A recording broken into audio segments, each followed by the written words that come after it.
Bienvenue dans le podcast des leaders holistiques et dans cet épisode, je vais te parler du flow. Le flow est un état de concentration intense et d'absorption totale dans une activité, quelle que soit son activité. Il est caractérisé par une intuition accrue et une perte de conscience du temps, de soi, de l'environnement. Pour atteindre le flow, il faut être à l'aise dans l'inconfort et savoir sortir de sa zone de confort sans craquer. Je vais donc, dans cet épisode, te présenter le flow, les déclencheurs du flow, les 22 outils identifiés par les chercheurs. Alors, on y va, c'est parti!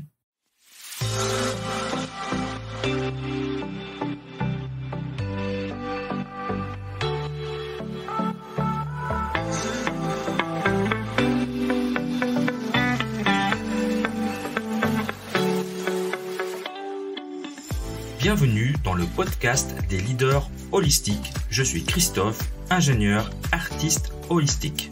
Ce podcast est pour toi si tu es attiré par l'épanouissement personnel, professionnel et spirituel. Ma mission est de t'accompagner, toi le manager, l'ingénieur, le leader rationnel cartésien, à connecter, aligner ton mental rationnel avec tes émotions, ta créativité, ton intuition et ta spiritualité en m'appuyant sur la recherche scientifique. Allez, on y va, c'est parti!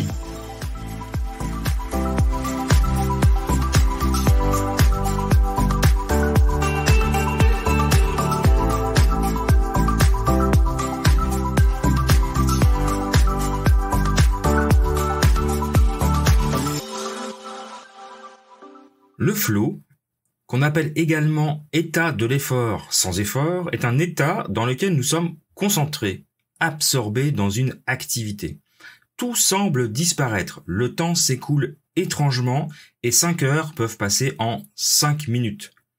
Ce sentiment est parfois comparé à un arrêt sur image, comme lors d'un accident de voiture où le temps semble ralentir. Le flow est également caractérisé par une intuition accrue, comme si un joueur de basketball dans la zone, dans le flow, voyait le panier soudainement aussi grand qu'un hula hoop. Les muscles du froncement de sourcils sont paralysés, un signe que le cerveau travaille.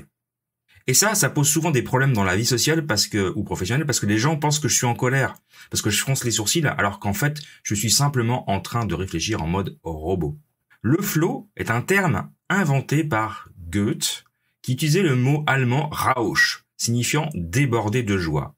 Nietzsche a aussi écrit sur le flow. William James, aussi, mais Csikszentmihalyi est considéré comme le parrain de la psychologie du flow.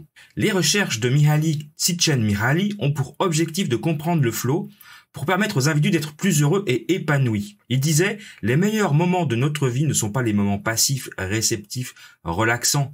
Les meilleurs moments se produisent généralement quand le corps ou l'esprit d'une personne est poussé à ses limites dans un effort volontaire pour accomplir quelque chose de difficile et qui en vaut la peine. » Et là, il écrit ça dans son livre « La psychologie du bonheur ». Il s'intéressait à la question du bien-être et du sens de la vie et il a parcouru le monde pour interroger les gens sur les moments de leur vie où ils se sentaient au mieux d'eux-mêmes et donner le meilleur d'eux-mêmes. Partout où il est allé, les gens ont dit la même chose.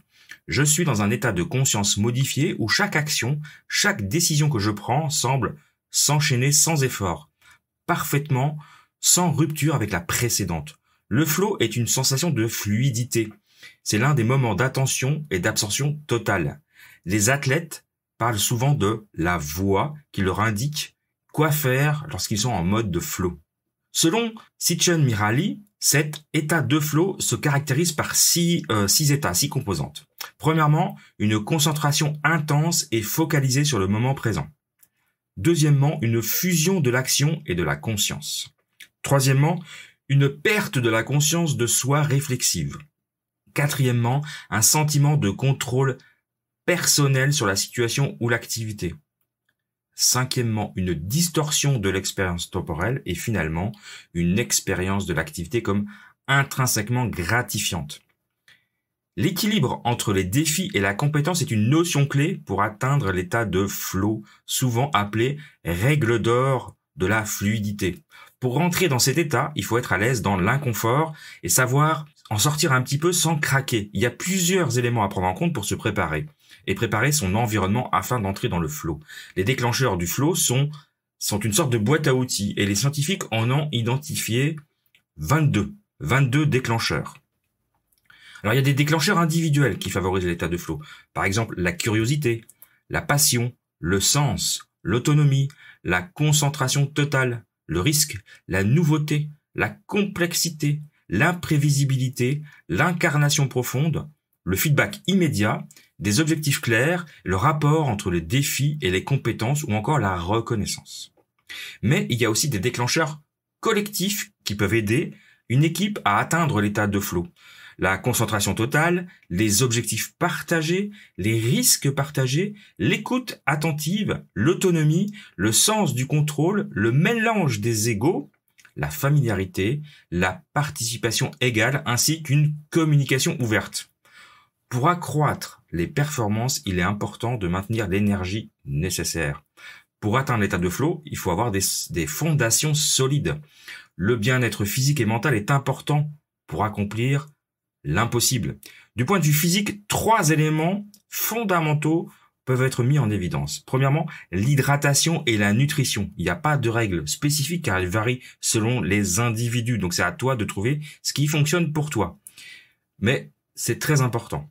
Deuxièmement, le sommeil. 7 à 8 heures de sommeil. Si tu veux bien te sentir dans ta vie, tu dois avoir une bonne nuit de sommeil. Et enfin, un soutien social solide. C'est fondamental pour le bien-être de la santé mentale. Et ça l'est aussi pour maintenir le niveau d'énergie élevé dont nous avons besoin dans le flow. Et ces 3 éléments fondamentaux sont intégrés, font partie des 9 piliers du leadership holistique. C'est pas par hasard. Alors il y en a plus, mais on parle de nutrition, on parle de sommeil et on parle de communication et de développement personnel. Donc on est bien dans ce registre-là.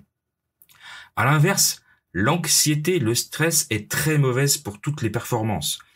Il y a 3 principes qui aident à lutter contre celle-ci, contre le stress et l'anxiété. La pratique de la gratitude, ça prend 5 minutes. La méditation, entre 10 et 20 minutes. Et l'exercice physique, entre 20 et 40 minutes. Et ça, j'en parle dans le Morning Miracle, donc le matin miracle. Je mettrai le lien en description dans ma formation Kaizen ta vie. C'est un des éléments fondateurs. Le plus élémentaire des déclencheurs est la concentration totale.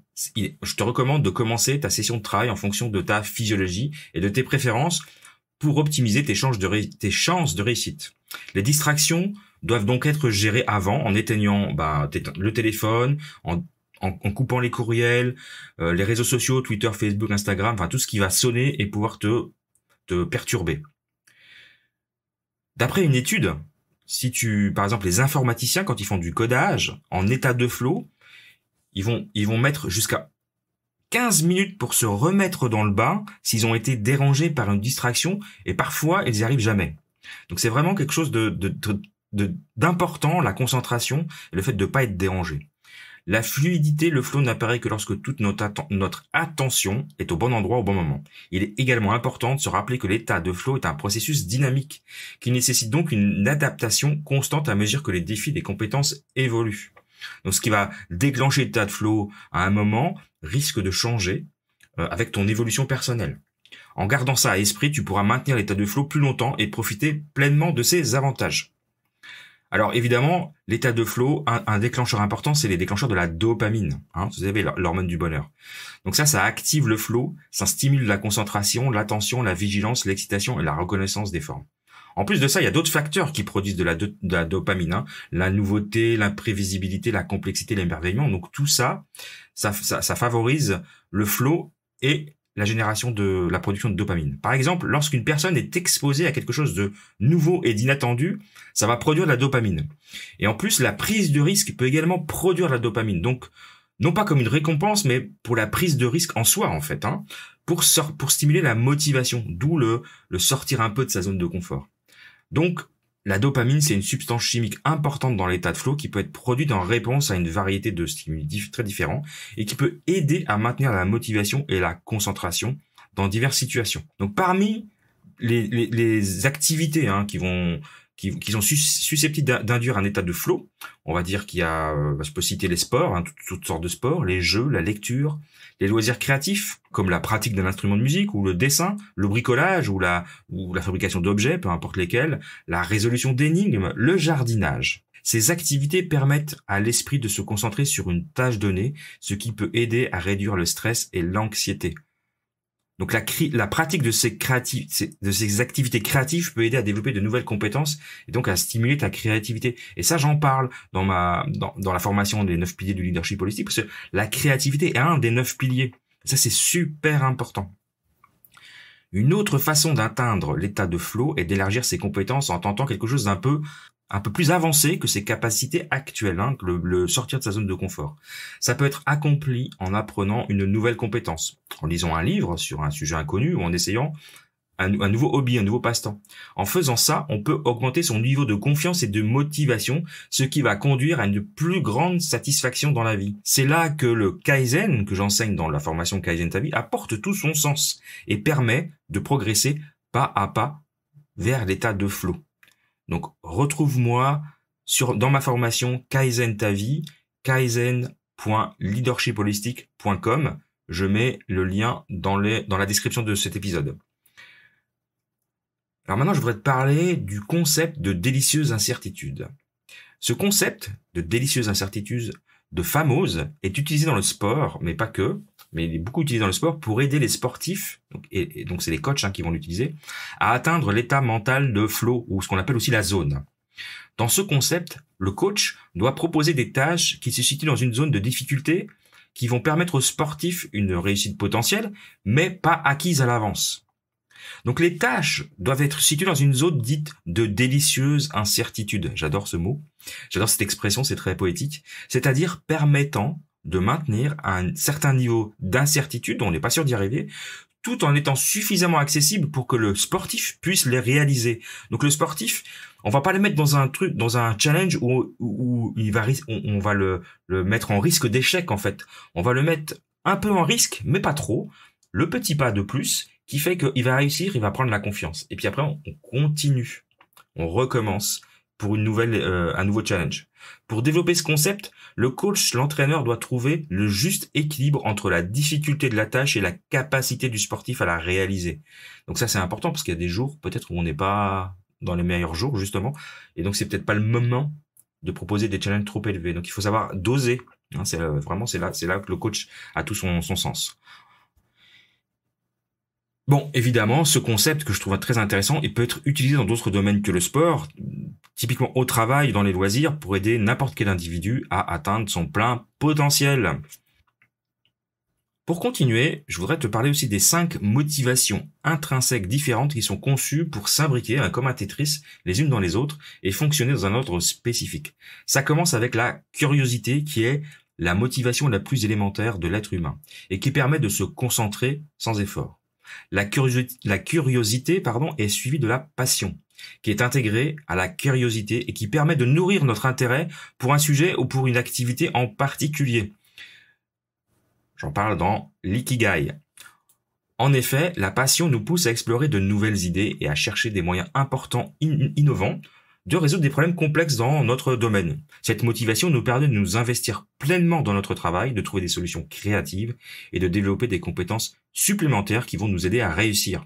La passion nous donne une source d'inspiration constante pour continuer à apprendre et à grandir dans le domaine de compétences.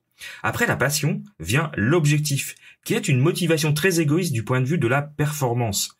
Cet objectif peut être lié à une carrière, à une vie personnelle épanouissante ou tout autre domaine qu'on souhaite améliorer. L'objectif est suivi de l'autonomie, qui est la liberté de poursuivre notre objectif de la manière qui nous convient le mieux. Nous pouvons ainsi organiser notre temps et nos ressources de manière à atteindre nos objectifs de manière efficace et efficiente. Enfin, la maîtrise, c'est le dernier des grands facteurs de motivation. C'est l'aptitude à bien poursuivre son objectif et à devenir de plus en plus compétent dans ce qu'on fait. La maîtrise est un processus continu qui nous permet de progresser constamment dans notre domaine d'expertise, de nous sentir plus confiants et plus satisfaits dans notre travail. Nous pouvons acquérir ainsi de nouvelles compétences, perfectionner celles que nous possédons déjà et nous adapter à un environnement de travail en évolution constante. En fin de compte, la maîtrise nous permet de devenir des experts dans notre domaine et d'être reconnus pour notre expertise et notre contribution à notre organisation. Pour conclure, nous sommes tous capables de bien plus que ce que nous pensons. C'est la principale leçon que j'ai apprise au cours de mes 30 années d'expérience professionnelle. La motivation est la première étape pour entrer en jeu, mais ça ne suffit pas.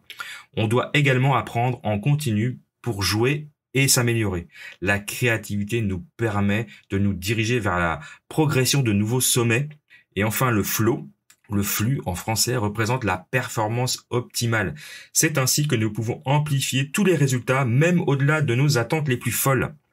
En investissant du temps et de l'énergie dans la recherche du flow, nous pouvons tous atteindre des niveaux de performance que nous n'aurions jamais cru possibles. Pour illustrer ça, pensez au coureur de 100 mètres. Le premier qui a franchi la barre des 10 secondes, donc qui est passé sous les 10 secondes, ce qui paraissait être impossible, a ouvert la voie à d'autres sportifs et maintenant tous les coureurs de 100 mètres passent largement la barre des 10 secondes, sous la barre des 10 secondes, parce que quelqu'un a ouvert la voie, parce que quelqu'un a montré que c'était possible. Donc c'est vraiment ça en fait, hein. C'est l'idée de dire que la performance que nous pouvons atteindre, elle est au-delà de ce qu'on pourrait imaginer. Mais il faut pas se donner des challenges impossibles. Il faut se donner des challenges qui restent dans notre domaine de compétences, mais un petit pas après pas, voilà, à la Kaizen. Dans cet esprit, je voudrais ajouter que la fluidité, le flow, la zone ne s'applique pas seulement au domaine sportif, mais dans la vie professionnelle, personnelle et spirituelle. Ça peut être appliqué à n'importe quel domaine, qu'il s'agisse de l'art, de la musique, de la cuisine, de l'artisanat ou de tout autre domaine. Avec la pratique et la persévérance, nous pouvons tous atteindre notre propre flow et réaliser des performances incroyables. Es-tu fatigué de te sentir coincé dans une vie stressante, frustrante, insipide ? As-tu du mal à apporter des changements dans ta vie, qu'il s'agisse de perdre du poids, d'écrire un livre, d'acquérir une nouvelle compétence, de créer une nouvelle entreprise ou simplement de trouver un sens et un but à ta vie quotidienne ?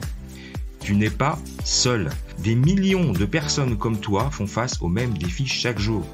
Et si je te disais qu'il existe un moyen de sortir du cycle de la frustration et du doute, que tu peux transformer tes habitudes et libérer tout ton potentiel en quelques étapes simples. Ça s'appelle la méthode Kaizen Ta Vie et c'est le système de développement personnel, professionnel et spirituel le plus efficace que tu puisses trouver. Et ça tombe bien parce que cette nouvelle formation, je viens de la lancer et elle est accessible sur mon site kaizen.leadershipholistic.com. Alors, rejoins-moi, débloque ton plein potentiel avec Kaizen Ta Vie, le programme ultime de transformation des habitudes.